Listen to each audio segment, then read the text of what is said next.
Hey, what's up guys? Zach here with Fire and Ferment. Today, I'm with Andy Quandt, owner of Woodchuck Firewood. Andy is my firewood dealer for my barbecue habit. He's been really good to me over the last few years, and so today we're gonna get a tour. He's gonna show me the ropes here. So Andy, thanks for having me here.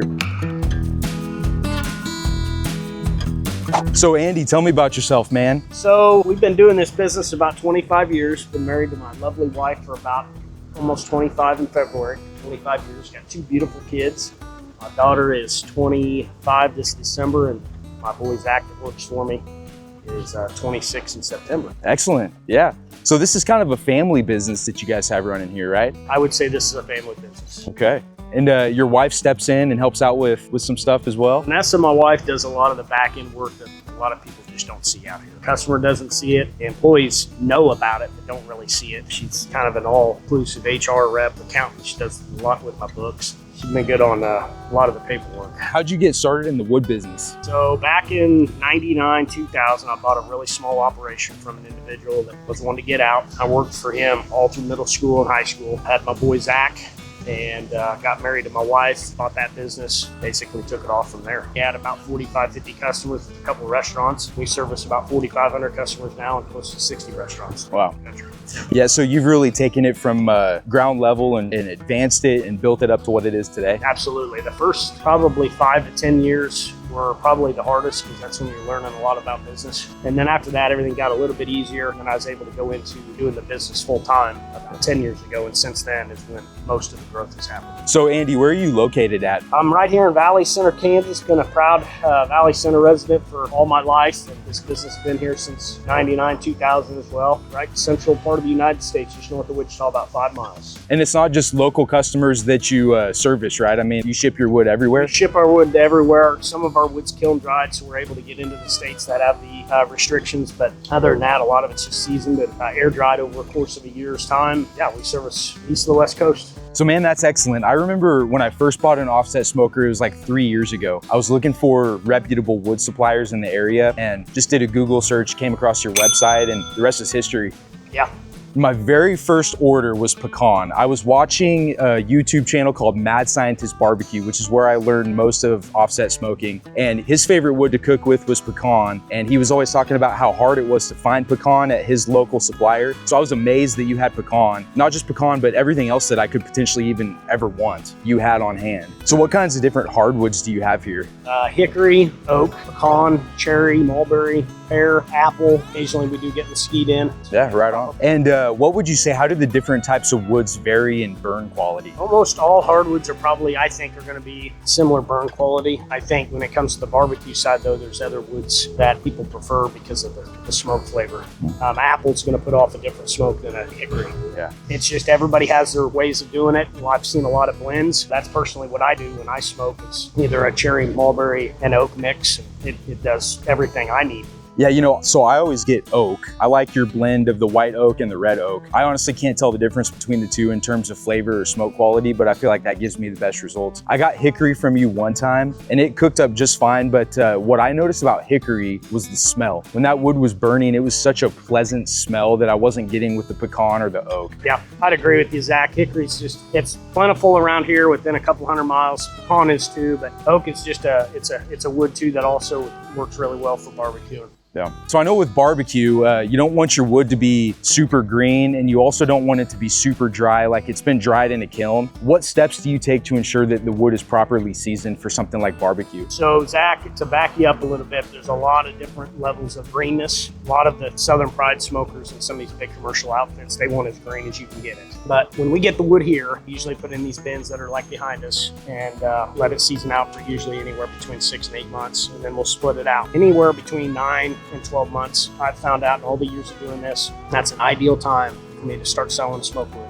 Yeah, that's excellent. Yeah, the properly seasoned component, that's one of the most important things to me. I've noticed the wood that's a little bit greener, it just doesn't burn up as well, and it's a lot dirtier of a smoke. When it's about 20% moisture, approximately, that's where I like to use it. You get a nice clean smoke, nice smell to the smoke, and then the food turns out even better that way. So along those same lines, how would you advise somebody to store their wood at home so that it continues to season properly? We sell a wide variety of different wood racks. I never try to upcharge anybody to a rack, but there are people out there there that never even thought of that option. They just think they're going to store it in their garage or on the side of their house. But getting it up off the ground 3, 4, 5 inches is ideal. Covering the wood about a quarter, halfway down is the most ideal. I never recommend putting a tarp over the entire load of wood. You need airflow through there. And as long as you can keep the rain and the moisture, ice, snow, whatever, off the top a little bit, it should be fine. Yeah, okay. So can you walk me through the process from start to finish, from tree to log to splits to selling it to the customer? How does that process work? So if we're taking the tree down, we'll be in a fairly large lot and we'll bucking up these trees, loading them onto logging trucks, hauling them to my location. If we have the opportunity to put them in these bins on site, we'll put them in these bins, then we'll ship them here by semi.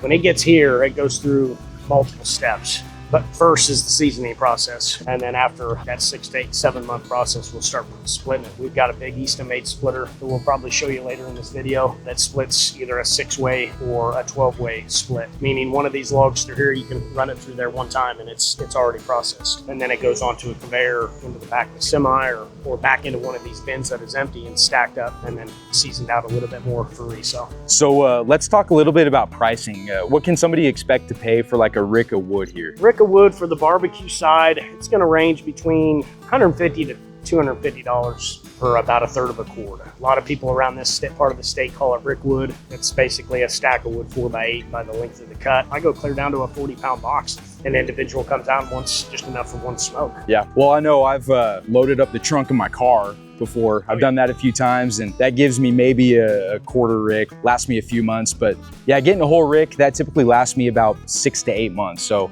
I'm refilling a whole rick a couple times a year. Yeah, Zach, we load trunks. That's what a lot of these people out there, they don't know. When they see my website, they see the highest volume that I normally sell, and that's not necessarily the case. We have it in the description, we say that we sell less quantities than that, and there's a lot of people call me up, well, can I just take a little bit in my trunk of my car? 100%. That's probably 60 or 70% of our business. Yeah. People coming out just enough for a little bit for the lake or going back to their house and smoking up some eats or, you know, whatever they're using it for. Fireplace wood for the winter time. They just want enough for that cold snap and that's it. Yeah. Trunk loads are not out of line for us out there. Yeah, for sure. So I know that this probably depends on where someone's located in the country, but what would shipping costs typically run? So if we do the 40-pound box, I've got very good rates with FedEx. The typical shipping cost for a 40-pound box is between 80 cents and $1 a pound. So a 40-pound box would range anywhere between $28 to $30, clear up to about $40, and then you'd have the cost of the product. So most of my cost of my product of just about any type of barbecue wood, you'd be looking at between $15 and $30 per 40-pound box plus the shipping. Okay. But we also do the third quart quantities after they're seasoned out. We can get them dried up. We'll wrap them up and we'll ship them to the east and west coast, wherever they need to go. And we'll ship them in these containers here. So yeah, you know, I think that's completely reasonable. Kind of goes back to what I was saying. I've watched enough barbecue channels on YouTube that there's a lot of guys out there that talk about they can't find certain types of wood that they really want to find. So if you're in a different part of the country and you need to find a specific type of wood, Andy probably has it and it's probably accessible for him to ship it to your residence, no matter where you're at in the continental United States. What is the strangest place that you've ever shipped wood to? We had to do a lot of legal process to get this container ready, which is a whole nother story. But we shipped a 40-foot container to Germany. Oh, wow.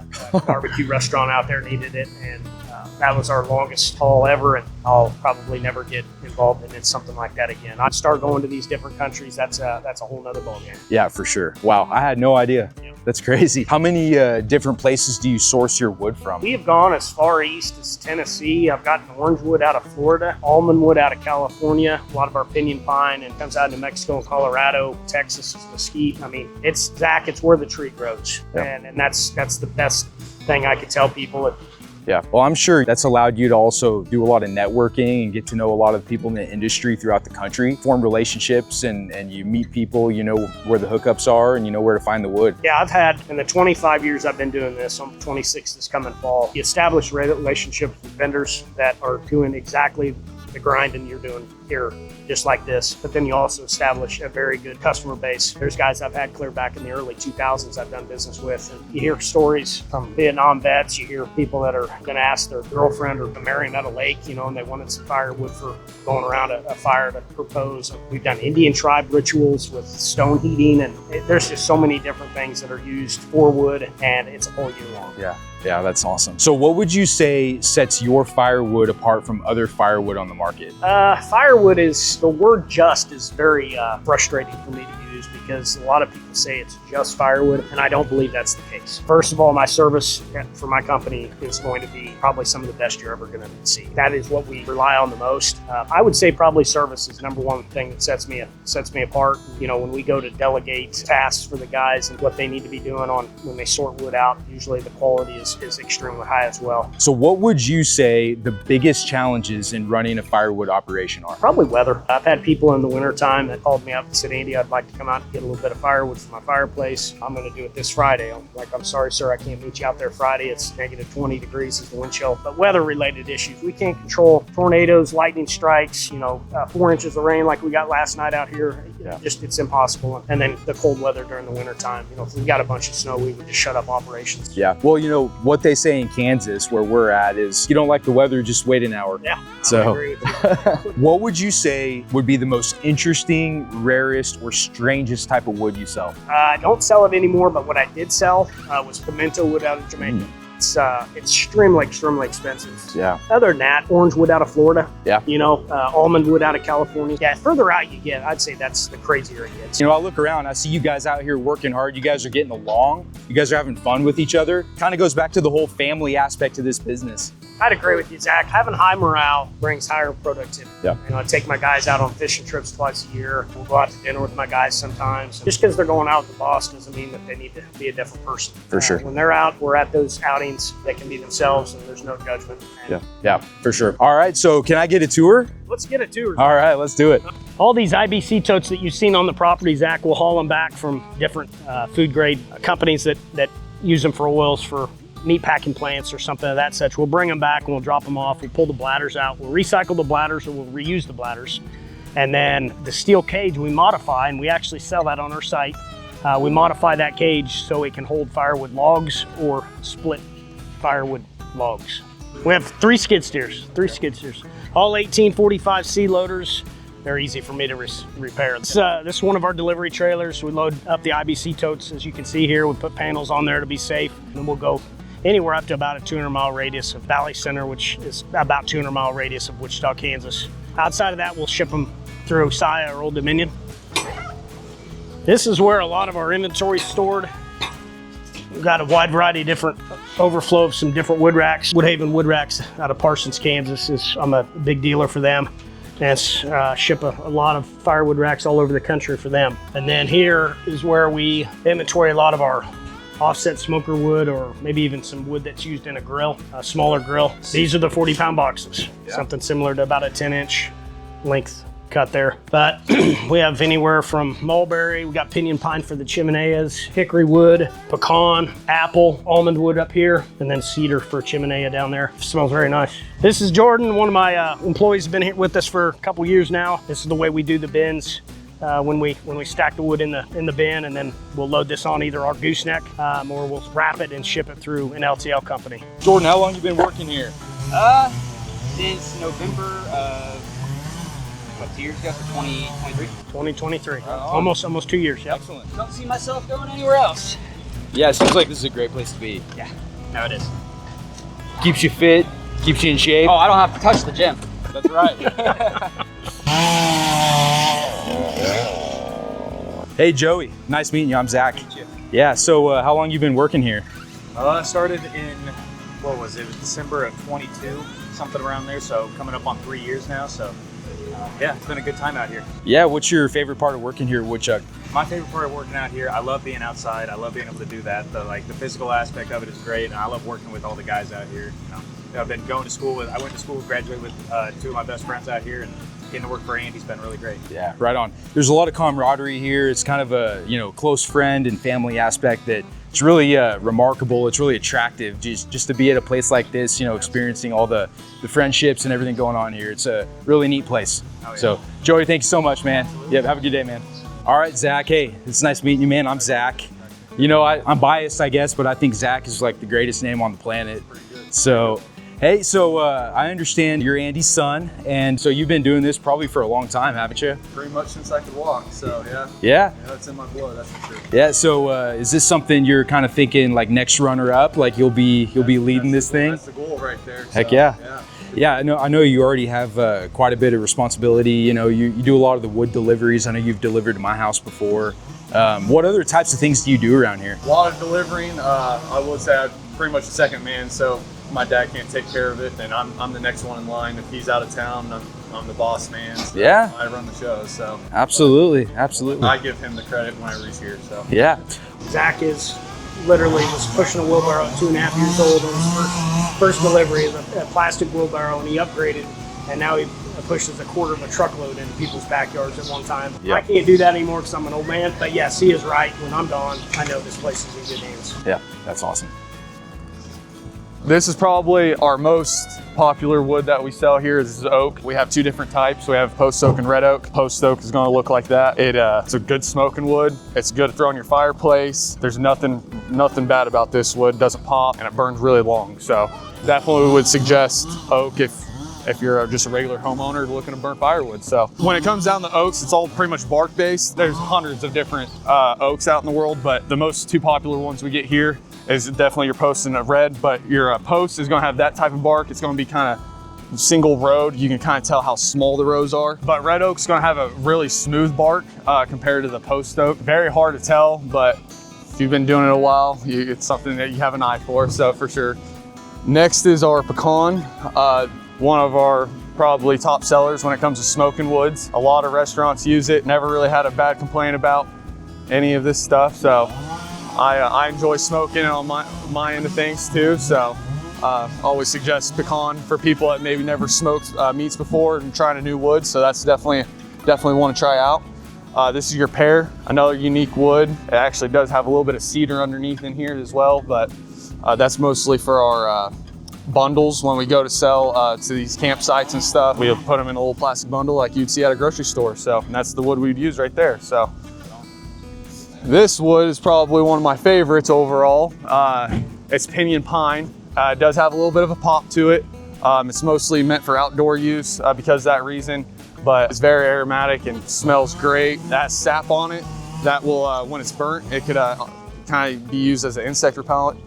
So a lot of people like to take this stuff out to the lake and stuff and keeps the bugs away. So next one we'll move to hedge. Here you go. Hedge is a wood that was mostly used during the winter time. Very, very hot burning wood. Never want to put this in your fireplace, only if you have a stove.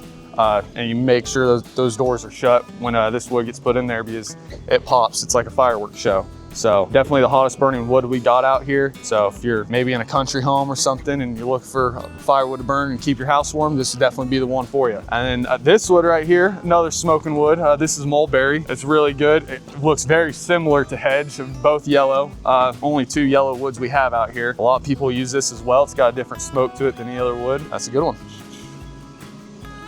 And this is gonna be your hickory. It's a white wood, a very good smoking wood as well. I would say it's very similar to pecan, things like that. If you smoke with pecan, you probably smoke with hickory. It does have a different taste, so kind of gotta be ready for that. So this is all our mix right here. So this is definitely our top seller. When I do deliveries, this is most of the time what I will bring to somebody's house. It's all hardwood mix. You're not gonna get anything that pops in it. You get a lot of companies that might have pine and cedar and things like that. That stuff pops in your fireplace, get ambers on the ground. Not a good story at the end of the day.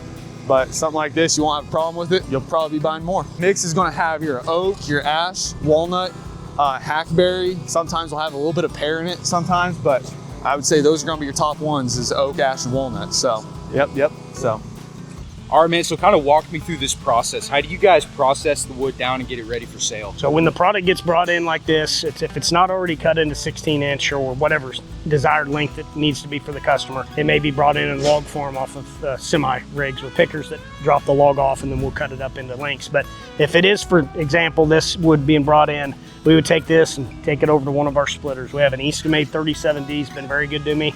It's got a 6-way wedge on it, it's got a 12-way wedge on it, and then it's got a 7-way box wedge on it. We use the 6-way just because so much of the wood around here is a little bit gnarlier, and there can be a lot of waste if you try to make it a smaller split. at one particular push through. But if you can split it 6 ways and then take whatever's not small enough and run it through again, we found out the waste is a lot less. But we've also got single way splitters that we've used out here as well. And there's hardly any waste with those. It's just they're a slower unit. And they don't produce as much wood, but other than that, yeah, just bring it to the desired splitter, and then we'll restack it back into one of these bins like this, and then put it into storage. And when it's ready to be sold, that's when we sell it. Yeah. What is the most satisfying part about splitting wood? I would say when you run it through the splitter and you see it get busted up and cracking wide open, there's just something about that sound that's, in my eyes, is therapeutic. Love that crack sound. So another thing too, it's got to be incredibly gratifying to know that what you have out here is going to be feeding people. This is contributing to people's nourishment. Think about all the restaurants you sell to, as well as just the families that will buy wood and use it to cook their food. You're feeding a lot of mouths here, myself included, my family, because we eat a lot of barbecue. I agree, Zach. There's wood's used for everything. Wood-fired pizza ovens, it's used for grilling steaks and chickens, it's used for heat sources for homes, used for taking to the lake and cooking marshmallows over it with your kids. I mean, there's so many uses for firewood. Yeah. I know you've got some good relationships with some lump charcoal brands out there. Tell me a little bit more about that.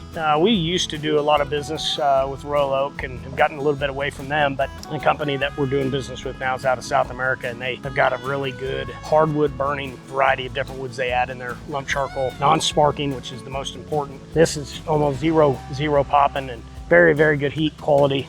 This lump charcoal is a good product. So this is our lump charcoal.